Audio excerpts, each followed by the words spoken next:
Going to invite unwanted guests to our wedding after we said no? Watch this. This happened a few years ago, but it's still satisfying to think about. At the time, I wasn't on speaking terms with one of my brothers for a good reason. He had tried to start a fist fight with my now husband, and his wife had threatened to shoot me.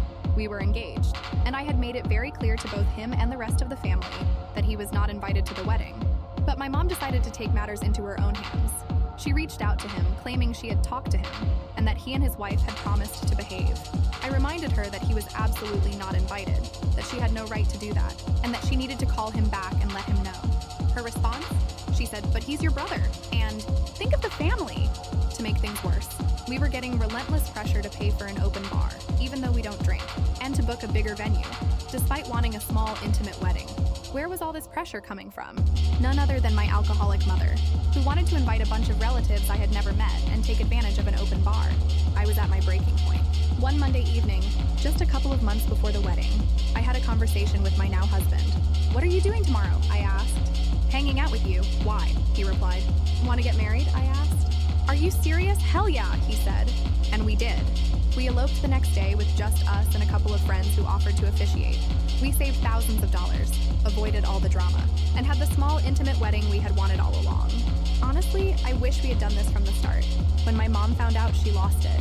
She went all over Facebook, posting about how I had robbed her of the chance to see her daughter's wedding and asking for sympathy. Of course, she conveniently left out all the details leading up to it, making it sound like I had heartlessly excluded her. Funny thing is, we would have had the wedding as planned if she had respected our decisions. So no, you don't get to invite unwanted guests, make demands, or attend our wedding if you can't respect our choices.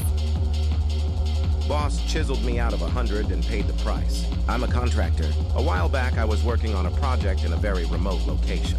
To make things smoother, I made a deal with the county facility where I would be working.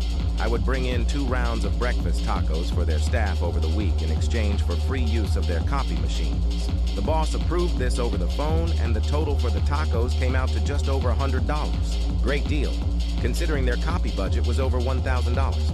At the end of the billing cycle, about a week or 2 after he had verbally approved the expense, I submitted my receipts along with my credit card statement for proof. But when I followed up, the expense was declined. I wasn't livid at first, annoyed, sure. I thought that maybe there was a mix-up. But a deal's a deal. So I called the boss to remind him he had approved the expense. His response? He said, "You should have gotten it in writing." Oh, that pissed me off. But I swallowed my pride, finished the project as promised, and moved on. A week later, I was already working on a new project for a different client. A couple of months later, guess who called? Yep, the same boss who had chiseled me out of that $100. He wanted me on another project, starting the 1st of the next month. After a bit of negotiating, I agreed. He made it clear this was a big deal, a new client they wanted to impress. The deadlines were tight, and it was an all-hands-on-deck situation with nights and weekends expected. I wasn't thrilled about the brutal schedule, but I figured I would take the job. A few days before the project was set to start, he called again to let me know the engagement paperwork was on its way. "Check your email," he said. That's when I decided to get even. I told him I had changed my mind and wouldn't be taking the project after all. He exploded. "You agreed to work on this project weeks ago," he screamed. I waited for him to finish, then calmly threw his words right back at him. "You should have gotten it in writing." Neighbor kept parking in my spot, so I gave her a taste of her own medicine. All right, this might not be the pettiest story ever, but at the time, it felt amazing. My apartment complex has assigned parking spots, 1 per unit, clearly marked. Simple enough, right? Well, apparently not for my new neighbor. For weeks, she kept parking in my spot after work. At first, I tried to be nice. Maybe she was confused or didn't realize, so I let it go.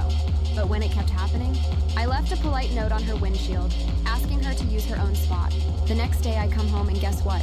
Her car's still there. Oh, but now she's upped the ante. She crumpled my note and left it under her wiper for me to find, like some kind of defiant trophy. That's when I decided to stop being nice. If she wanted my spot so badly, fine. I would take hers. Every single day, without fail, I parked in her designated spot instead.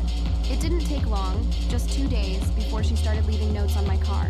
"Please stop parking in my spot." Well, the irony. I ignored them, of course. I kept switching spots with her until she finally knocked on my door, visibly annoyed, ready to confront me. When I answered, I played dumb and gave her my best confused look. I said, "I thought we were swapping spots since you've been using mine." She stood there stammering, trying to come up with some excuse. But we both knew that she was in the wrong, and she couldn't argue her way out of it. After that day, she finally stopped. Now every time I pull into my spot and see her car isn't parked there, it feels like a tiny victory. Older cousin used me as a free maid for months, so I asked her mom for a pot. When I was 13, my older cousin pulled a fast one on me that lasted months. Recently, my dad reminded me of the whole thing. And while it's not a big deal, I can't help but smile every time I think about how it ended. Here's what happened. My cousin Ella had a young child and lived in a basement apartment under her parents with her boyfriend. One weekend, she asked me to babysit. As a bored, homeschooled teen who barely got to leave the